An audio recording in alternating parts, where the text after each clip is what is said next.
யாவரையும் இயேசு கிறிஸ்துவின் நாமத்தினாலே வரவேற்கிறோம்.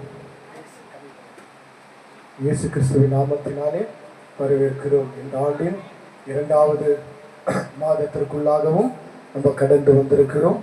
3வது மாதத்திற்குள்ளாக கடந்து செல்ல தேவன் அனுக்கிரகம் பாராட்ட போகிறார். ஆமென். இந்த நாளிலும் வாசிக்க கேட்கலாம். சங்கீதம் 23வது சங்கீதத்திலே 3வது வசனம் 4வது வசனத்தை ஒருவர் வாசிக்க கேட்கலாம்.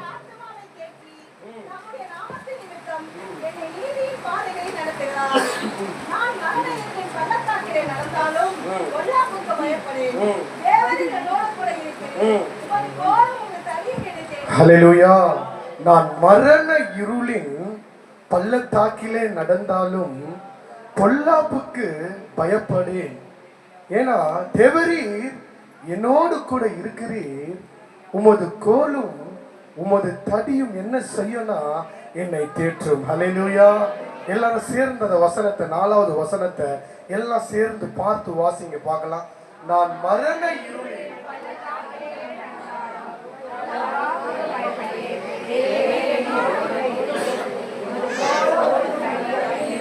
உமது கோலும் உமது தடியும் என்னை தேற்றும். ஹல்லேலூயா. பாருங்க, சங்கீதக்காரன் தாவீது ரொம்ப தைரியமா சொல்றாரு. ஹல்லேலூயா.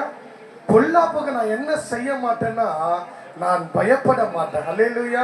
எவ்வளவு ஒரு தைரியம் பாருங்க. அந்த தைரியம் யாரால வந்தது அவருக்குன்னா கர்த்தரால தான் அந்த தைரியம் அவருக்காக உண்டாகிறது. ஹல்லேலூயா.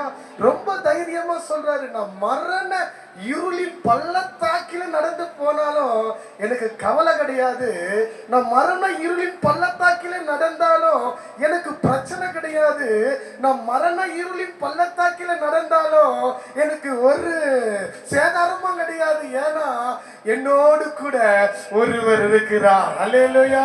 தேவரீர் எங்கேயும் போல, தேவரீர் நீர் என்னோடு கூட இருக்கிறீர். அல்லேலூயா. அவன் பாருங்க எவ்வளவு தைரியமாங்க. அதுக்குள்ள அதாவது நான் பயப்படேன்னு அவர் சொல்றாருல்ல, அதுக்குள்ள அநேக காரியம். அந்த மரண இருள்னு சொல்லும் போது நம்ம தியானிக்கும் போது அதுக்குள்ள அநேக காரியங்கள் அடங்கி இருக்கிறது. ஹல்லேலூயா. அவர் சொல்றாரு, எனக்கு எதிராய் வருகிற தீங்கை பார்த்து நான் என்ன செய்ய மாட்டேன், பயப்பட மாட்டேன். எனக்கு எதிராக எழும்புகிற மனிதர்களை பார்த்து நான் என்ன செய்ய மாட்டேன், பயப்பட மாட்டேன். எனக்கு பிசாசு கொண்டு வருகிற உபத்திரவத்தை பார்த்து நான் என்ன செய்ய மாட்டேன், பயப்பட மாட்டேன். என் பலவீனத்தை கண்டு நான் என்ன செய்ய மாட்டேன், பயப்பட மாட்டேன். என் தோல்வியை குறித்து நான் என்ன செய்ய மாட்டேன், பயப்பட மாட்டேன். என்னுடைய அவமானங்களை எண்ணி நான் என்ன செய்ய மாட்டேன், பயப்பட மாட்டேன். என் தேவைகளை குறித்து நான் என்ன செய்ய மாட்டேன்னா பயப்பட மாட்டேன். என் உயிரே போனாலும் என்ன செய்ய மாட்டேன், நான் பயப்பட மாட்டேன். ஏன்னா தேவரீர் என்னோடு கூட. நல்ல கைத்தட்டி கர்த்தர் நாமத்தை மகிமைப்படுத்துங்க. அல்லேலூயா. ஏன்னா தேவரீர் அவர் எங்கே இல்லம்மா, உங்களோடு இருக்கிறார். அல்லேலூயா. கையை தட்டி உங்களோடு இருக்கிறார். அவர் எங்கேயும் கிடையாது. அவர் வந்திருக்கிற உன்னோடு இருக்கிறார். நீ பயப்படாத. அல்லேலூயா. சொல்லுங்க, தேவரீர் தேவரீர் என்னோடு கூட இருக்கிறேன். மனசுல கையை வச்சு சொல்லுங்க, இருதயத்துல கையை வச்சு சொல்லுங்க, தேவரீர் நீர் எங்கேயும் இல்ல, என்னோடு இருக்கிறீர். என்னோடு இருக்கிறீர், எனக்குள் இருக்கிறீர், எனக்குள் வாழ்கிறீர். அல்லேலூயா. அப்போ ஆண்டவர் உங்களோடு கூட இருக்கிறார். அல்லேலூயா. இன்றைக்கு தேவன் முதலாவது உங்களை பார்த்து சொல்லுகிறது என்னன்னா, நான் உன்னோடு இருப்பேன். அல்லேலூயா. நான் என்ன செய்ய போறேன், உன்னோடு இருப்பேன் என்று ஆண்டவர் சொல்லுகிறார். அதனால நீ எதை குறித்த என்ன செஞ்சிராத, பயந்துராத. அல்லேலூயா. எதை பார்த்த என்ன பண்ணிடாத, நீ பயந்துராத. உனக்கு வர சூழ்நிலைகளையோ பார்த்து கலங்கிடாத. நான் உன் கூட இருப்பேன், நான் உன்னோடு இருப்பேன். அல்லேலூயா. எத்தனை பேர் நம்புறீங்க ஆண்டவர் என்னோடு இருக்கிறார்? அல்லேலூயா. பிரைஸ் எல்லாம். அப்ப பாருங்க, இன்றைக்கு அநேகர் நம்ம வாழ்கிற இந்த வாழ்க்கையில நிறைய பேர் சொல்லுவாங்க, உன்னோட நான் என்ன பண்ணுவேன், கடைசி வரைக்கும் இருப்பேன்னு சொல்லுவாங்க. நிறைய பேர் இல்ல, அநேக சொந்த பந்தம் என்ன சொல்லுவாங்க, கடைசி வரைக்கும் நான் உன்னோடு இருப்பேன்னு சொல்லுவாங்க. ஆனா அவங்க இல்லாம போயிட்டு இருப்பாங்க. ஹல்லேலூயா. அநேகர் பாருங்க, பிள்ளைங்கள்லாம் தாய் தகப்பனை பார்த்து, அம்மா அப்பா கடைசி வரைக்கும் என்னை எப்படிலாம் நீங்க பாத்தீங்க, எப்படிலாம் என்னை வளர்த்தீங்க, எப்படிலாம் என்னை படிக்க வச்சிங்க, எப்படிலாம் எனக்காக உழைச்சிங்க, கடைசி வரைக்கும் நான் உங்களோடு இருப்பேன்ப்பா, நான் உங்களை பார்த்துப்போமான்ட்டு அந்த பிள்ளை சொல்லியிருப்பான். அவன் கூட என்ன இருப்பான், தாய் தகப்பனுக்கு இல்லாம போயிருப்பான். அல்லேலூயா. நம்முடைய கஷ்டத்துல நண்பன் சொல்லியிருப்பான், நான் கூட இருக்கிறேன்டான்னு இருப்பான். நான் அவன் கூட இருக்கிறேன்னு சொல்லியிருப்பான். ஆனா அவனும் இருந்திருக்க மாட்டான், அவனும் இல்லாம போயிட்டு இருப்பான். அல்லேலூயா. கல்யாணம் நடக்கும் போது பார்த்துருக்கீங்களா?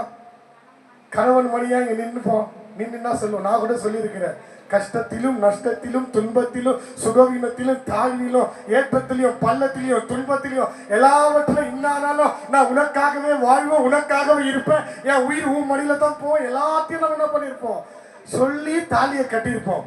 சொன்ன கணவரும் இல்லாம போயிருக்கலாம், சொல்ல மனைவி என்ன பண்ணிருக்கலாம், இல்லாம போயிருக்கலாம். அல்லேலூயா. அண்ணன் தம்பி தங்கச்சி எல்லாம் கூட என்ன சொல்லுவாங்கன்னா, உன் கூட இருக்கிறேன்னா, உனக்கு என்ன பிரச்சனை வந்தாலும் உனக்காக நான் இருக்கிறேன்னு அண்ணன் சொல்லியிருப்பாரு, தங்கை சொல்லியிருப்பாங்க, தம்பி சொல்லியிருப்பாரு. அவங்க கூட என்ன இருக்கலாம், இல்லாம போயிருக்கலாம். அல்லேலூயா. ஆனா இன்னைக்கு ஆண்டவர் சொல்றாரு, யார் இருந்தாலும் சரி, உனக்கு யார் இல்லைனாலும் சரி, நான் உன்னோடு இருப்பேன். அல்லேலூயா. யாரும் கூட இருந்தாலும் சரி, யாரும் கூட இல்லைனாலும் சரி, நீ ஏன் கவலைப்படுற, நான் உன்னோடு இருக்கிறேன். ஆண்டவர் சொல்றார், நானு உன்னோடு கூட இருக்கிறேன் என்று ஆண்டவராக இயேசு கிறிஸ்து சொல்லுகிறார். யோசுவா 1ஆம் அதிகாரம் 5வது வசனத்துல பார்க்கிற எல்லாருக்கும் தெரிஞ்சதுதான். சொல்லுங்க, நான் மோசையோடு கூட இருந்தது போல உன்னோடு கூட இருப்பேன். அல்லேலூயா. நான் மோசையோடு கூட இருந்தது போல நான் உன்னோடு கூட என்ன செய்வேன்னா இருப்பேன் என்று ஆண்டவர் சொல்லுகிறார். அல்லேலூயா. இன்றைக்கு நீங்க எல்லாம் நம்பணும், ஆண்டவர் என்னோடு இருக்கிறார். அல்லேலூயா. சொன்னவங்க எல்லாம் இல்லாம போயிட்டாங்களே. நிறைய பேர் கர்த்தர் உங்களோடு பேசும்போது நீங்க நினைக்கலாம், ஆமாப்பா இவங்கெல்லாம் இல்லாம போயிட்டாங்க ராஜா, நான் இவங்களெல்லாம் நம்பினேனே, இவங்கெல்லாம் என் கூட இல்லையேன்னு சொல்லி நீங்க வருத்தப்படலாம், கலங்கி போகலாம். ஆனா எப்பொழுதுமே நம்மோடு இருக்கிறவர் தாங்க ஆண்டவர். எப்பொழுதுமே நம்ம ஒரு மனிதனுக்கு துரோகம் செஞ்சுட்டா கூட அந்த மனிதன் நம்ம விட்டு விலகி போயிடுவான். ஒரு கஷ்டமான வார்த்தைய தவறுதலா பேசிட்டா அவன் நம்ம விட்டு விலகிடுவான். ஆனா என்னதான் நம்ம பாவம் செஞ்சாலும், என்னதான் நம்ம குற்றம் செஞ்சாலும், என்னதான் நம்ம அவருக்கு துரோகம் செஞ்சாலும், அவர் மட்டும் நம்மளை விட்டு எப்பவுமே என்ன பண்றது இல்ல, போறதே கிடையாது. அப்பான போது கரத்தை பிடித்து வா மகனேன்னு அவர் அணைத்துக் கொள்ளுகிற தேவனா இருக்கிறார். அல்லேலூயா. இன்றைக்கு முதலாவது வார்த்தையாக ஆண்டவர் உங்களுக்கு சொல்லுகிறது என்னவென்றால், நான் உன்னோடு இருப்பேன் என்று சொல்லுகிறார். அப்போ ஆண்டவர் உங்களோடு இருக்கும் போது என்ன நடக்கும் சொன்னா, நீங்க கவிழ்ந்து போக மாட்டீர்கள். அல்லேலூயா. ஆண்டவர் உங்களோடு இருக்கும் போது நீங்க என்ன செய்ய மாட்டீங்க, கவிழ்ந்து போக மாட்டீர்கள். மத்தேயு 8ஆம் அதிகாரம் வாசிக்க வேண்டாம், 8ஆம் அதிகாரம் 25, 26வது வசனத்திலே பார்க்கும்போது, அந்த படகிலே இயேசு இருந்தார். அங்கு காற்றடிக்கிறது, அங்கு புயல் அடிக்கிறது, கடல் கொந்தளிக்கிறது. ஐயரே என்று சொல்லி கூப்பிடும் போது ஆண்டவர் காற்றையும் கடலையும் அழகாய் அதட்டி அவர் அமைதிப்படுத்தினார். ஆண்டவர் அவர்களோடு அந்த படகில் இருந்ததுனால அவர்கள் என்ன ஆகலன்னா கவிழ்ந்து போகவில்லை. அல்லேலூயா. இன்றைக்கு ஆண்டவர் உங்களோடு இருப்பார் என்று சொல்லுகிறார். உங்களோடு இருக்கும்போது உங்க வாழ்க்கையில நீங்க எந்தவித நிலையிலையும் உங்களை ஆண்டவர் கவிழ்ந்து போக விட மாட்டார். உன்னோடு கூட இருக்கிறவங்க கவிழ்த்தலாமா? அல்லேலூயா. உன்னோடு கூட இருக்கிற மனிதர்கள் உங்களை கவிழ்த்து விடலாம். ஆனா இயேசு கவிழ்க்கிறவர் அல்ல, உன்னை உயர்த்துகிறவர். அல்லேலூயா. இயேசு உங்களை என்ன செய்வார் அல்ல, கவிழ்க்கிற தெய்வம் அல்ல, அதற்கு மாறா உன்னை உயர்த்துகிற தெய்வம். அந்த படகிலே பாருங்க, ஆண்டவராக இயேசு இருந்தார். புயல் அடிச்சதா, காத்தடிச்சதா, கடல் கொந்தளிச்சதா, அவங்க எல்லாம் சீஷர்கள் பயந்தாங்களா? ஆனா ஆண்டவர் அதை அதட்டி என்ன செஞ்சிட்டாருன்னா அமைதிக்குள்ளாக கொண்டு வந்தார். அவர்கள் கவிழ்ந்து போகவில்லை. இன்றைக்கு ஆண்டவர் உங்களோடு கூட இருக்கும் போது நீங்கள் கவிழ்ந்து போக மாட்டீர்கள். இப்ப முதலாவது ஆண்டவர் என்ன சொன்னார்னா, உன்னோடு இருப்பேன். இருதயத்தில் எழுதிட்டீங்களா? இருதயத்தில் எழுதிட்டீங்களா? என்னோடு இருப்பார். இயேசு என்னோடு இருப்பார். எல்லா நிலையிலும், எல்லா சூழ்நிலையிலும் மனிதர்கள் இருக்கிறார்களோ இல்லையோ, ஆனால் என் இயேசு என்னோடு இருக்கிறார். என் இயேசு என்னோடு இருக்கிறார். அன்பு தாய்மார்களே, ஆண்டவர் உங்களோடு இருக்கிறார்மா. எதை குறித்து நீங்க என்ன செஞ்சிடாதீங்க, கவலைப்படாதீங்க. எதை குறித்து நீங்க என்ன பண்ணிடாதீங்க, கண்ணீர் வடிச்சிடாதீங்க. அவர் உங்களோடு இருப்பார் என்று சொன்னால் உனக்காக அவர் என்ன வேண்டுமானாலும் செய்வார். அவர் உன்னோடு இருப்பார் என்று சொன்னால் ஒரு மனிதன் நம்மோடு கூட நெருங்கி பழக போது அந்த மனிதனே நமக்காக இறங்கி என்ன வேண்டுமானாலும் செய்யும் போது இயேசு உன்னோடு இருப்பார் என்று சொன்னால் அவர் உனக்காக யாவற்றையும் செய்ய வல்லவராயிருக்கிறார். அல்லேலூயா. ஆகவே இன்றைக்கு இருதயத்தில் எழுதுங்க, இங்கிருந்து நீங்க வெளியே டோர திறந்து போகும்போது நீர் என்னோடு இருக்கிறீர் ஆண்டவரே, நீர் என்னோடு இருக்கிறீர். தைரியமா போங்க. யார் இருக்கிறாங்க இல்லைன்னா என்ன செய்யாதீங்க, கவலைப்படாதீங்க. ஆண்டவர் முதலாவது சொல்றார் உன்னோடு இருப்பேன் என்று சொல்லுகிறார். இரண்டாவது வாசிக்க கேட்போம். ஆதியாகமம் 46 அதிகாரம் 3-4 வாசிங்க. ஆதியாகமம் 46:3-4.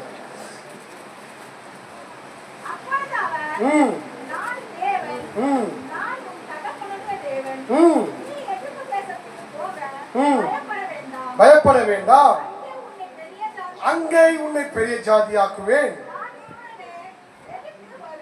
போதம்மா. ஹல்லேலூயா. நான் உன்னுடனே எகிப்துக்கு வருவேன், நான் உன்னை திரும்ப வர பண்ணுவேன். இரண்டாவது ஆண்டவர் சொல்றார். முதல்ல என்ன சொன்னாரு?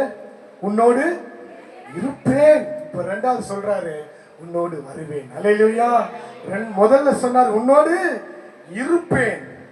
ரெண்டாவது, நீ எங்க போனாலும் சரி, நீ மலையே தாண்டினாலும் சரி, நான் உன்னோடு வருவேன் ஆண்டவர் சொல்றாரு. அல்லேலூயா. எந்த மனுஷமா சொல்ல முடியும்? எல்லா மனுஷனும் எல்லா வேலையும் நம்மோடு வர முடியுமா? முடியாது. ஆனா அப்பா சொல்றாரு உன்னோடு வருவேன்னு சொல்றாரு. ஆமென். அப்ப பாருங்க, யாக்கோபை பார்த்து தேவன் சொல்லுகிறார். யாக்கோபு தன்னுடைய மகன் எகிப்தில் இருப்பதை கேள்விப்படுகிறான். யோசேப்பு எகிப்தில் இருக்கிறார். தன்னுடைய மகன் எகிப்தில் இருக்கிறதை கேள்விப்பட்டதுனாலே அந்த 1வது வசனத்தை வாசிக்கும் போது அங்கு என்ன செய்யறாங்கன்னா, எல்லாத்தையும் இஸ்ரவேல் தனக்கு உண்டானவை எல்லாத்தையும் சேர்த்து கொண்டு புறப்பட்டு பெயர்சேபாவுக்கு போய் தன் தகப்பனாகிய ஈசாக்குடைய தேவனுக்கு பலியிட்டான். அதாவது புறப்பட தயாராயிட்டாங்க. யாருன்னா யாக்கோபு தன்னுடைய பிள்ளையை பார்ப்பதற்கு. உங்க பிள்ளையே ஊருக்கு போயிட்டாங்க. சும்மா எதனா ஒரு ஊர் சொல்லுங்களேன், தெரியல. ஆஸ்திரேலியா, அமெரிக்கா, லண்டனு, எதனா ஒரு USA போயிட்டு ஒரு 2 வருஷம் பார்க்காம இப்போ அந்த பிள்ளையை நீங்க பார்க்க போறீங்கன்னா உங்களுடைய அந்த ஒரு அனுபவம் எப்படி இருக்கும்? ஐயோ, என் மகனை பார்க்க போறேன். அந்த பிள்ளைக்கு உங்களை பார்க்க ஆசை இருக்குதோ இல்லையா, அது அப்புறம். ஆனா ஒரு தாயும் தகப்பனுக்கும் எப்படி இருக்கும் உள்ளம்? ஐயோ, என் பிள்ளைய நான் பார்க்க போறேன். பல ஆண்டுகளாக யாக்கோபு தன்னுடைய மகனை பார்க்கல. இப்ப அந்த ஒரு வாய்ப்பு கிடைத்து விட்டது. அந்த மகன் பெரிய மந்திரியா இருக்கிறான், பெரிய அதிகாரியா இருக்கிறான். அதை கேள்விப்பட்டு என்னுடைய மகனை பார்ப்பதற்கு யாக்கோபு புறப்படுகிறார். அப்பதான் ஆண்டவர் சொல்றார் 4வது வசனத்துல ரொம்ப அழகா சொல்றாருங்க. நான் உன்னோடுனே எகிப்துக்கு வருவேன், நான் உன்னை திரும்ப வர பண்ணுவேன். ஹல்லேலூயா. அதை சொல்ல காரணம் என்ன தெரியுமா? உன்னோடு நான் வருவேன் சொன்ன காரணம் என்ன தெரியுமா? ஏன்னா அவன் செல்லுகிற இடம் எகிப்து. ஹல்லேலூயா.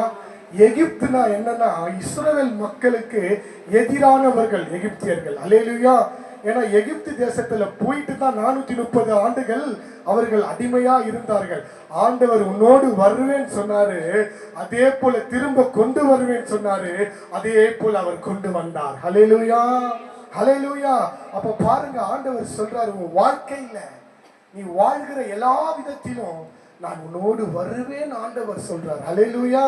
நீ எப்படிப்பட்ட பாதாள குழியில விழ போனாலும் விழாத அளவுக்கு அது வந்து உன்னை நான் கொண்டு வருவேன், உன்னை நான் மீட்டெடுப்பேன் என்று ஆண்டவர் சொல்லுகிறார். அல்லேலூயா. இங்க பாருங்க, யாக்கோபு கிட்ட வருவேன்னு சொன்னாரு. இப்ப மோசே கிட்ட என்ன சொல்றாருன்னு பாருங்க. 19ஆம் அதிகாரம் யாத்திராகமம் 9 வாசிக்கும் போது உன்னோடு வருவேன் என்று யாக்கோபை பார்த்து சொன்னார். இப்போ மோசேயை பார்த்து சொல்லுகிறார். வாசிங்கள். அப்பொழுது கர்த்தர் மோசேயை நோக்கி, நான் உன்னுடனே பேசும்போது ஜனங்கள் கேட்டு உன்னை என்றென்றைக்கும் விசுவாசிக்கும்படி நான் கார்மேகத்தில் உன்னிடத்திற்கு வருவேன் என்றார். அல்லேலூயா. உன்னிடத்திற்கு வருவேன். யாக்கோபு கிட்ட என்ன சொன்னாரு? உன்னோடு வருவேன். இப்ப மோசே கிட்ட உன் இடத்தில் வருவேன். அல்லேலூயா. யாக்கோபு கிட்ட என்ன சொன்னாருமா? உன்னோடு வருவேன். இப்ப மோசே கிட்ட சொல்றாரு, உன் இடத்தில் வருவேன். அல்லேலூயா. அப்ப பாருங்க 9வது வசனத்துல உன்னிடத்தில் வருவேன் என்று சொன்னாரு.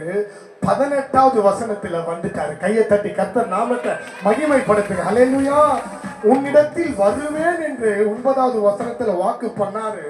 18வது வசனத்துல அவர் வந்துட்டாரம்மா. வாசிங்கள வரும்போது எப்படி தெரியுங்களா இருந்தது அந்த இடம்?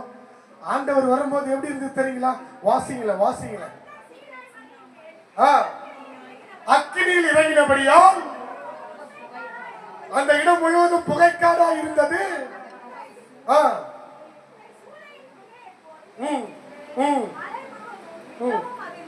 மலை முழுவதும் என்ன ஆச்சுங்களா? மிகவும் அதிர்ந்தது. ஹல்லேலூயா. இன்னைக்கு நிறைய பேரு சினிமா வசனத்துல பார்த்துருக்கீங்களாமா? இதை நான் தியானிக்கும் போது எனக்கு வந்தது. எதை யாரும் தப்பா நினைக்காதீங்கன்னா கோச்சிங்கன்னா தம்பி டக்கு நீங்க இப்படி பேசிட்டா பண்ணிட்டு. ஏன்னா தியானிக்கும் போது அதுவா வருது, நான் ஒன்னும் செய்ய முடியாது. ஆண்டவர் அந்த மலையில வந்த என்ன சொன்னாரு? 19:9 உன்னிடத்தில் வருவேன்னு சொன்னாரு. 18 வந்துட்டாரு சீனாய் மலையில. இல்ல வந்தோட அந்த இடம் என்ன ஆயிடுச்சுன்னா அதிர்ந்ததான். அப்ப நான் அதை பத்தி தியானிக்கும் போது நிறைய இந்த சினிமா வசனங்கள் பார்த்திருக்கீங்களா? ஸ்டார் சொல்லுவார், என்ன சொல்லுவார் சொல்லுங்க, பேரை கேட்டாலே சும்மா அதிர்து இல்ல, அதெல்லாம் இப்போங்க ஆண்டவர் அப்படியே அதிர வச்சிட்டார். கையத்தட்டி நன்றி சொல்ல. அப்பவே ஆண்டவர் அதிர வச்சுட்டு போயிட்டார். அப்படிப்பட்ட தெய்வங்க நம்முடைய தெய்வம். அவெல்லாம் இப்போ சும்மா அதிர்து இல்ல தெரியுது இல்லன்ட்டு ஆண்டவர் அப்பவே தெரிய வச்சிட்டாரு, அப்பவே அதிர வச்சிட்டாரு, அப்பவே பார்க்க வச்சிட்டாரு, அப்பவே எல்லாத்தையும் அவர் செஞ்சுட்டாரு. அவர் தான் உண்மையான ஹீரோ. இதெல்லாம் ஜீரோக்கும் கீழே சும்மாதான். அந்த பேரை சொல்லி பாருங்களேன். சொன்னவருடைய பேரை யாருக்கிட்டனா சொல்லி பாருங்க, ஒன்னும் அசையாது. ஆனா இவருடைய பேரை சொல்லிப்பாரு, மந்திரவாதி அசைவான். அல்லேலூயா. சூனியக்காரன் அசைந்து போவான், பிசாசாரம் அதிர்ந்து போவான். அல்லேலூயா. அதிர வச்சவருங்க அவரு. அல்லேலூயா. உனக்கும் எனக்கும் என்ன? அவரை பார்த்துன்னா புரிஞ்சுக்கணும். நம்ம ஐயா தான் வராது, உள்ள இருக்க முடியாது, நம்ம வெளியே போயிட்டு நல்லது கேட்டு எஸ்கியூஸ் கேட்கலான்னு கேட்டார். எஸ்கியூஸ் வெளியே ஏறிட்டார் ஆண்டவர். அல்லேலூயா. அதிர்ந்து ஓடி பண்ணி உள்ள போய் கடலுக்குள்ள போய் கடைசியில் எங்க போனானே தெரியல, தேடி போகிற பைபிள்ல காணாம போயிட்டான். அல்லேலூயா. அப்ப பாருங்க, அதிர்ந்தது அந்த இடமே, அந்த மலையே அதிர்ந்தது என்று பார்க்கிறோம். அல்லேலூயா. அப்போ ஆண்டவர் உன்னோடு வந்தால் என்ன நடக்குன்னா மூடப்பட்ட வாசல் திறக்கப்படுகிறது. ஆண்டவர் உன்னோடு வரும்போது மூடப்பட்ட வாசல் மூடிடுச்சு, இப்ப அது திறக்கும். நீ போயினே இருப்ப, மூடித்தான் இருக்கு. இச்சிக்குவன் கவலைப்படாத, மோதிக்குவன் கவலைப்படாத, பின்னாடி உன் கூட வருகிற திறக்க வைப்பான். நீ போயினே இருப்ப. கையை தட்டி நன்றி சொல்ல. அப்போ திறக்கப்படாத வாசல்கள் என்ன செய்யப்படுகிறது? திறக்கப்படுகிறது. கோணலா இருக்கிற எல்லா காரியமும் செவையாய் நேராய் மாற்றுகிறார். உன் வாழ்க்கையில் அநேக காரியங்கள் கோணலா இருக்கலாம், உன் குடும்பத்தில் அநேக காரியங்கள் கோணலா இருக்கலாம், உன் பிள்ளைகள் வாழ்க்கையில் அநேக காரியங்கள் கோணலா இருக்கலாம். ஆனா அவர் உன்னோடு வரும்போது எல்லா கோணலையும் கர்த்தர் செவையாய் மாற்றி உன்னோடு டிராவல் பண்ணுகிறார். அல்லேலூயா. அடுத்து உன்னுடைய கொந்தளிப்பை எல்லாம் அமர்த்துகிறார். அவர் உன்னோடு வந்தார்னா கொந்தளிக்குது பிரச்சனை. நிறைய பேர் வீட்டுல பஜ்ஜ எண்ணெயில போடுற மாதிரி கப கப கப கபன்னா அநேகர் வீட்டுல பிரச்சனை கொந்தளிக்குது. கர கர கர கர. நான் கூட சாம்பார் செய்யும் போது வெங்காயத்தை கொட்டினா போல பர பர பர பரன்னு அப்படியே தெரிக்குது. அது போல அநேகர் வீட்டிலே கொந்தளிக்குது பிரச்சனை. ஆண்டவர் உன்னோடு வருவார் என்றால் அந்த கொந்தளிப்பை எல்லாம் அவர் அமர்த்துவார். அல்லேலூயா. அவர் உன்னோடு வரும்போது உன் தோல்விகள் ஜெயமாய் மாறுகிறது. கையை தட்டுமா. நீ தோத்து போயிட்டு இருக்காத, அவர் உன்னோடு வரும்போது எல்லாம் ஜெயமாய் மாறுகிறது. அல்லேலூயா. அவர் உன்னோடு வரும்போது என்ன தெரியுமா அவர் அத்துது? அழுதுக்குனே போற, திடீர்னு என்னன்னு தெரியல, தன்னால சிரிக்கிற. அல்லேலூயா. அப்பனா என்ன அர்த்தம்னா அந்த சூழ்நிலை போற சூழ்நிலை மாறிச்சு. கையை தட்டு. அல்லேலூயா. போற சூழ்நிலை மாறிவிட்டது. அல்லேலூயா. என் கண்ணீர் எப்படி ஆயிடுச்சு? இப்போ ஆனந்த கழிப்பா. அவர் வந்தார்னா சாதாரண மனுஷன் வருவதற்கெல்லாம் அப்படின்னா ராஜாதி ராஜா உன்னோடு வருகிறார். அல்லேலூயா.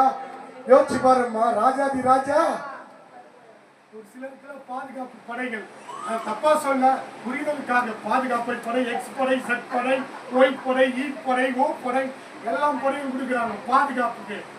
அந்தெல்லாம் நமக்கு தேவையில்லை. பாதுகாக்கிற இயேசு முன்னோடு வருகிறார். உனக்கு எந்த கண்ணும் தேவையில்லை, எந்த வில்லும் தேவையில்லை, எந்த கல்லும் தேவையில்லை, எந்த கத்தியும் தேவையில்லை.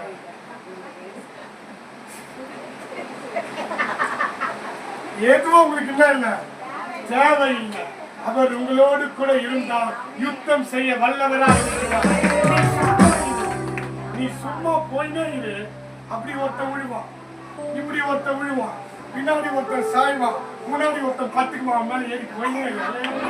அவன் தான் பிசாசான கையை தட்ட என்ன போடலாம். பாப்பையும் பேரையும் வாயில போடுவேன்னு சொல்ல, நீ மிதிப்பே நாடு. அவன் தான் முன்னாடி விழுவான், நீ மிதிச்சுட்டு போயினே இருப்ப. எப்போ நான் அவர் கூட வரும்போது நீ தன்னாலலாம் போயிட்டு மெடிக்கலாம் நினைக்காத, நறுக்குன்னு கச்சிடும். கவனமா இரு. அல்லேலூயா. விஷம் ஏறிட்டோம் ஊழியக்காரர்கிட்ட ஓடியாருனா அப்புறம் நீங்க. அல்லேலூயா. அதனால ஆண்டவர் உங்களோடு வரும்போது தான் அதை எல்லாத்தையும் என்ன செய்ய முடியும், மிதிக்க முடியும். அல்லேலூயா. அப்போ அவர் உன்னோடு கூட வரும்போது போராட்டம் எல்லாம் நின்று போகும். அநேகர் வீட்டுலமா இல்ல எவ்வளோ போராட்டம். நிறைய பேர் நம்ம நல்லா இருக்கிறாங்கன்னு நினைக்கிறோம். ஆனா அந்த குடும்பத்தை பார்க்கும்போது, விசாரிக்கும் போது எவ்வளவு போராட்டம். ஆண்டவர் வருவார் என்று சொன்னால் அந்த போராட்டம் எல்லாம் மாறி போகும். அல்லேலூயா. ஆண்டவர் உன்னோடு வருவார் என்று சொன்னால் அந்த போராட்டம் எல்லாம் எப்படியாய் மாறுகிறதா, மாறி போகுமா. கடைசியாக ஆண்டவர் உன்னோடு வருவார் என்று சொன்னார், அது என்ன சொல்ல போறேன், உன் வாழ்க்கையே மாறும். அல்லேலூயா. ஆண்டவர் உன்னோடு வருவார் என்று சொன்னால் உன் வாழ்க்கையே தலை கீழாக மாறி எல்லாரும் உன்னை பிரமிக்கத்தக்க பார்க்க அவர் வைக்க வல்லவரா இருக்கிறார். கையை தட்டி கர்த்தர் நாமத்தை மகிமைப்படுத்துங்கள். அல்லேலூயா. தலை கீழா மாற்றுகிறவரா இல்லைங்களாங்க, மாற்றுகிறவரா இல்லையா சொல்லுங்க. என்ன தம்பி இப்படிலாம் சொல்றீங்க? நான் சொல்ல, அவர் சொல்றாரு மாற்றுவேன்றாரு, ஒரு சூழ்நிலையை மாற்றுவேன்றாரு. அல்லேலூயா. போன அமாவாசை ஜபத்துக்கு நானும் அண்ணனும் கூட இங்க எங்க ஒய்ஃபோட அவங்க அண்ணனுக்கு நல்லா இருந்த மனுஷன்.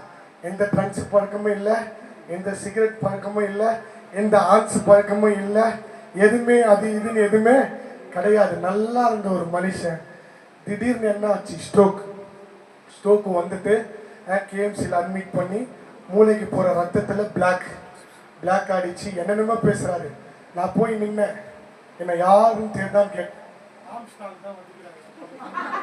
பாவி எங்கேயோ குருவரை கூப்பிடுறாருன்ட்டு என்ன அப்படின்ட்டு நானும் பயந்துட்டேன். ஐயோ, அப்போ பாருங்க அவருடைய சுய நினைவே அவருக்கு இல்லைங்க. டாக்டர் சொன்னாங்க, ஒன்று அவர் உயிர் பிழைத்தால் சுய நினைவை இழந்துருவார், ஒன்று சுய நினைவிலிருந்து வெளியே வந்தா கை கால் விழுந்துடும். அப்படி கை காலும் விழல அப்படின்னா உயிர் போயிட்டாங்க. இதுதானே சொன்னாங்க. 3 எங்கள் ஒய்ஃப் எல்லாம் பயந்துட்டாங்க, நானும் பயந்துட்டேன். என்ன ஆண்டவரேன்னு. அப்போ அந்த இடத்துல என்னை தங்க கூப்பிட்டாங்க கேஎம்சியில். நான் சொன்னேன், இன்னைக்கு அமாவாசை ப்ரேயர் இருக்குது, இதை என்ன தப்பாக நினைக்காதீங்க, இன்னைக்கு ஒரு நாள் அட்ஜஸ்ட் பண்ணுங்க, நான் ப்ரேயருக்கு போயிட்டு வந்துடுறேன், நாளைக்கு வந்து தங்குறேன்னு சொல்லிட்டு அந்த போராட்டத்தின் மத்தியில் தான் நான் இங்கே வந்தேன். அதாவது கணவன் மனைவி ஒரே சரீரமாக இருக்கிறாங்க. மனைவி ஒரு கண் கலங்குற சூழ்நிலை, கணவனும் கலங்க வேண்டிய நிலையில நம்ம இருக்கிறோம். கரெக்டுங்களா? அப்போ அங்க கலங்கி இருக்கிற சூழ்நிலையில இங்க வந்து ஆராதிக்கணும், இங்க ஜெபிக்கணும், இங்க துதிக்கணும், இங்க தேவ செய்தியை எங்க மூலம் கர்த்தர் உங்களுக்கு கொடுக்கணும். வந்து முழங்கால் படிட்டு இந்த பிரேயர் நடக்கிறதுக்கு முன்னாடி காலையில 1 மணி நேரம் 1.5 மணி நேரம் நாங்கள் 3 பேர் என்ன செய்வோம்னா கூடிங்க ஜெபம் பண்ணுவோம். எல்லா தடைகளுக்காகவும், இங்க இருக்கிற ஒன்று மைக்குக்காகவும், தண்ணி பாட்டிலுக்காகவும், எண்ணெய்க்காகவும், காணிக்கைக்காகவும், எல்லாத்துக்காகவுமா ஒருத்தருக்காக நாங்கள் என்ன பண்றீங்க ஜெபம் பண்றோம். அப்பதான் வந்து ஜெபம் பண்ணோம். ஆனா இந்த மாதிரி இருக்கு, நான் ஜெபிக்கலாம்னா ஜெபம் பண்ணுமா, நம்ப மாட்டீங்க, எல்லா நிலையும் கர்த்தர் மாற்றினார். டாக்டர் எல்லாம் ஆச்சரியப்பட்டாங்க. நிறைய பேர் இது ஸ்ட்ரோக் ஆச்சு நல்லா டான் பேசுறாரு. அல்லேலூயா. எல்லா நிலைகளையும் கர்த்தர் என்ன பண்ணாரு? மாத்தினார். ஆண்டவர் தூசிச்சிருவாரு. கல்யாணம் ஆகி 4 வருஷம் இது வரைக்கும் நான் சத்தியம் அவங்க வீட்டில் சொன்னது கிடையாது. என் அண்ணன் ஒய்ஃபோட அண்ணன் பெரிய அண்ணன் வீட்டில். ஆனால் அன்னைக்கு போயிட்டு சத்தியத்தை சொன்னேன். ஆண்டவர் உணர்த்தினார். இங்கே முழங்கால் ஜெபம் ஜான் பாஸ்டர் ஞாயிற்றுக்கிழமை வைக்கும்போது அவங்க வீட்டுக்கு போய் சத்தியத்தை சொன்னேன். அந்த ஆத்மா மனம் திரும்பி ஆலயம் வந்தது. கையை தட்டி கர்த்தர் நாமத்தை மகிமைப்படுத்துங்க. ஹல்லேலூயா. அப்போ தேவன் எவ்வளவு பெரிய இருப்பாங்க. அங்க வந்தது நான் போனது நான் இல்லை, என் கூட வந்தவர் ஆண்டவர், என்னோடு வந்தவர் இயேசு. என்ன செஞ்சார்? அவர் வந்ததுனால அந்த குடும்பத்தின் நிலைகள் மாறினது, சூழ்நிலைகள் மாறினது. அவர் இப்ப வந்திருக்கிறாரு, தொடர்ந்து வருவாரு. அவருக்காக என்ன செய்யுங்க? தொடர்ந்து ஜெபம் பண்ணுங்க. இன்னைக்கு கூட அமாவாசையில் ஒரு தடவை அமாவாசை வந்தாலே ஒரே ஊழியக்கார அடி தடி உதையாகுது. பின்னாடி ஒருத்தன் ஒதுக்கிறான், லெப்ட்ல ஒருத்தன் காதுல போடுறான், ரைட்ல ஒருத்தன் காதுல போடுறான், முன்னாடி ஒருத்தன் பஞ்ச் பண்றான். எதை சமாளிக்கிறதுனே என்ன பண்ணல, ஒன்னும் புரியல. என்ன ஆண்டவரே, இன்னைக்கு கூட பாருங்க சாம்பார் சாதத்தை வெயில் அடிக்குது, போட்டு கலர் இருக்கிற ஒய்ஃப் போன் வந்தது. ஹலோன்னு குழந்தை என்னன்னு தெரியலப்பா, நைட்ல இருந்து உச்சாவே போல, ஒரே பயமாகுது, என்னன்னு தெரியல, அழுதுகிட்டே இருக்குது, கையிலே நிக்கல காலிலே நிக்கல, என்ன செய்யுதுன்னு தெரியல. ஒரு பக்கம் சளி ஓவர் ஆயிடுச்சுன்னா எனக்கு படன்னு, ஐயோ என்னடா இது அமாவாசை பிரேயர் வந்தாலே ஏதாவது வந்து நம்மளை அப்படியே டிஸ்டர்ப் பண்றான். அல்லேலூயா. நாங்க டிஸ்டர்ப் ஆகுறோம் கிடையாது, அவனையே நாங்க டிஸ்டர்ப் பண்றோங்க. அல்லேலூயா. இப்போ பாருங்க, டிஸ்டர்ப் பண்ண வந்துட்டான், போன் அட்டன் பண்ண, ஹலோ என்ன இந்த மாதிரிப்பா, இந்த மாதிரி இருக்குது, சரி பார்க்கலாம் போனை வேண்ட்டு உடனே அடிச்சுட்டு, நம்ப மாட்டீங்க, இது மேலே இந்த ஆலயம் மேலே தானே நடந்ததுக்கு முன்னாடி அந்த இடத்துலயே உக்காந்து, ஆண்டவரே ஸ்தோத்திரம்ப்பா, இப்படித்தான் ஜெபம் பண்ண. என்ன பண்றது, எல்லாத்தையும் ஜெபம் பண்ண வேண்டியதா இருக்குது. அப்பா மகளுக்கு எது வராம வந்துடணும் ஆண்டவரே, எந்த பிரச்சனையும் என்ன இருக்கக்கூடாது. பிரேயருக்கு போறதுக்குள்ள என்ன ஆயிடணும், கிளியர் ஆயிடணும். அப்பதான் எனக்கும் மைண்ட் கிளியர் ஆகும் ஆண்டவரே ஒப்புக்கிட்டேன். அப்புறம் அண்ணனுக்கு போன் ஆச்சா, ஐயா சூழ்நிலை இப்படி இருக்குது, நான் சாப்பாடெல்லாம் செஞ்சுட்டேன், கொஞ்சம் ஜெபம் பண்ணி இந்த மாதிரி இருக்குதான்ட்டு அவருக்கும் சொல்லிட்டேன். அம்மாவும் ஜெபம் பண்ணாங்களாம். ஃபோன் வருது, என் மனைவி ஏதோ சங்கீதா வீட்டில் இருந்தாங்க, என் தங்கச்சி வீட்டில், பாப்பா போயிடுச்சுப்பா. ஒரு அல்லேலூயா சொல்லுங்களேன். எப்படிலாம் பிசாசு பாருங்க, திசை திறப்புறான் பாருங்க, நம்மள சிந்தையை கெடுக்க பாக்குறான். இன்னைக்கு என் சிந்தையை கெட்டு ஆண்டவர் உங்களோட இடைப்பட முடியுமா? அவனுக்கு தெரியும் யாரா தூக்குனா கரெக்டா வரன்னு. நம்மளெல்லாம் யாரும் பிசாசானவன் தூக்க முடியாது. அவனை தூக்க இயேசு எங்களோடு இருக்கிறார். அல்லேலூயா. அப்ப பாருங்க, இப்படிப்பட்ட அற்புதங்களை செய்ய காரணம் என்னன்னா அவர் நம்மோடு வருவதால். அல்லேலூயா. இன்றைக்கு முதல்ல உன்னோடு இருப்பேன்னு சொன்னாரு, இன்னும் 5 நிமிஷத்துல முடிய போகுது. ரெண்டாவது மன்னிக்கணும், ஃபர்ஸ்ட் உன்னோடு இருப்பேன், ரெண்டாவது உன்னோடு வருவேன். இப்போ மூணாவது சொல்றாரு, வாசிங்க சங்கீதம் 109:31 வாசிங்க.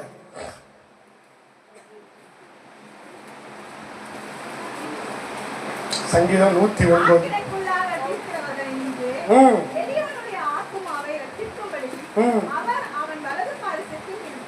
நிற்பார். இப்போ மூணாவது ஆண்டவர் சொல்றார், உன்னோடு நிற்பேன். ஒரு ஆமேன் சொல்லுங்களேன். முதல்ல என்ன சொன்னேன், நான் இப்ப எப்பவுமே அப்படிதானே கேட்பேன். முதல்ல என்ன சொன்ன, உன்னோடு இருப்பேன்னு சொன்னார். ரெண்டாவது உன்னோடு வருவேன்னு சொன்னாரு. மூணாவது உன்னோடு நிற்பேன்னு சொல்றாருமா. அல்லேலூயா. நிறைய பேர் நிக்கிறேன்னு சொன்னாங்களா, அவங்க கூட நிறைய பேர் உங்க கூட நிற்பேன்னு சொன்னாங்களா, ஆனா அவங்களாம் நிக்காம போயிருக்கலாம். அப்பா சொல்றாரு, உன்னோடு நான் நிற்பேன், உன்னோடு நான் நிற்பேன் என்று ஆண்டவர் சொல்லுகிறார். அல்லேலூயா. எப்படி உன்னோடு நிற்க போகிறார் அப்படி என்று சொன்னால், ஏசாயா 41:14 யாக்கோபு என்னும் பூச்சியே, இஸ்ரவேலின் சிறு கூட்டமே பயப்படாத, நான் உனக்கு துணை நிற்கிறேன். இன்றைக்கு இங்க வந்திருக்கிற உங்க வாழ்க்கையில எல்லாருக்கும் கர்த்தர் எப்படி நிற்க போகிறார்னா துணையாய் நிற்க போகிறாருமா. உன் குடும்பத்திற்கு துணையாய் நிற்க போகிறார், உன் பிள்ளைகளுக்கு துணையாய் நிற்க போகிறார், உன் வேலை ஸ்தலத்தில் உனக்கு துணையாய் நிற்க போகிறார், நீ செய்கிற ஊழியத்தில் உனக்கு துணையாய் இருக்க போகிறார். படிக்கிற வாலிப பிள்ளைகளே, கர்த்தர் படிக்கிற காரியத்தில் உனக்கு துணையாய் நிற்க போகிறார். எல்லாவற்றிலும் மனுஷன் துணை இல்லாம போகலாம், ஆனா அப்பாவுடைய துணை நிற்க போகிறது. ஹல்லேலூயா. அப்போ முதல் நல்லா கவனிங்கம்மா, ஆண்டவர் உன்னோடு இருக்கும் போது நீ கவிழ்ந்து போக மாட்ட. ஆண்டவர் உன்னோடு இருக்கும் போது நீ கவிழ்ந்து போக மாட்ட. ரெண்டாவது, ஆண்டவர் உன்னோடு வரும்போது நீ மூழ்கி போக மாட்ட. அல்லேலூயா. ஆண்டவர் உன்னோடு இருப்பேன்னு சொன்னார்ல, இருக்கும்போது நீ என்ன செய்ய மாட்டேன்னா கவிழ்ந்து போக மாட்டேன். நம்பர் 1. நம்பர் 2, ஆண்டவர் உன்னோடு வரும்போது நீ முழுகி போக மாட்ட. நம்பர் 3, அவர் உன்னோடு நிற்கும் போது நீ எரிந்து போக மாட்டாய். அல்லேலூயா. நீ எரிந்து போக மாட்டாய். உன்னை எதிர்த்து வருகிற எல்லாவற்றையும் அவர் எரிக்கிறவராக இருக்கிறார். அல்லேலூயா. அப்ப 3வது உன்னோடு நிற்பேன் என்று ஆண்டவர் சொல்லுகிறாருமா. சாத்ராக் மேஷாக் அண்ணன் சொன்னார் இல்லைங்களா? சாத்ராக் மேஷாக் என்ன செஞ்சிட்டாங்க? தூக்கி அக்கினி ஜுவாலையில போட்டாங்க. அந்த என்ன சொல்றது, காலி பண்ற இடத்துல தூக்கி போட்டாங்க. அவன் எரிஞ்சானா? சொல்லுங்களேம்மா. எரிஞ்சானா? அவன் முடி கருகிச்சா? அவன் துணி பத்திக்கிச்சா? அவன் ஷூ உருகிச்சா? அனல் ஆச்சுதா? இன்னைக்கு என்ன அனல்மா சர்ச்சில், உண்மையா நிற்கவே முடியல, இங்க அவ்வளோ அனல். அல்லேலூயா.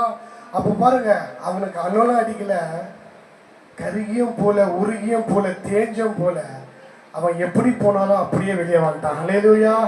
காரணம் என்ன தெரியுமா? ஆண்டவர் அவர்களோடு நின்றார். அல்லேலூயா. இன்றைக்கு ஆண்டவர் உன்னோடு நிற்கும் போது எந்த விதத்திலும் என்னங்க ஆக மாட்டீங்க, உருகியோ கருகியோ எந்த விதத்திலும் போக மாட்டீங்க. 3வது ஆண்டவர் உங்களோடு நிற்பேன் என்று சொல்லுகிறார். அல்லேலூயா. கைகளை தட்டுவோமா? கைகளை தட்டி கர்த்தர் நாமத்தை மகிமைப்படுத்துவோமா? இந்த 3மே அவர் சொன்னதுதான். உன்னோடு இருப்பேன், உன்னோடு வருவேன், உன்னோடு நிற்பேன். உன்னோடு இருப்பேன், உன்னோடு வருவேன், உன்னோடு நிற்பேன். இந்த 3 வார்த்தை இருதயத்தில் எழுதி பாருங்க, எதையும் நீங்க ஜெயிப்பீங்க. அல்லேலூயா. இந்த 3 வார்த்தை உங்களோடு இருக்குமானா நீங்க பயப்பட மாட்டீங்க, கலங்க மாட்டீங்க, எந்த தத்தளிப்புக்குள்ளாக நீங்க கடந்து போக மாட்டீங்க. ஆண்டவர் உங்களோடு இருந்து பெரிய காரியங்களை செய்வார். எல்லா கரங்களை தட்டி கர்த்தர் நாமத்தை மகிமைப்படுத்தும்.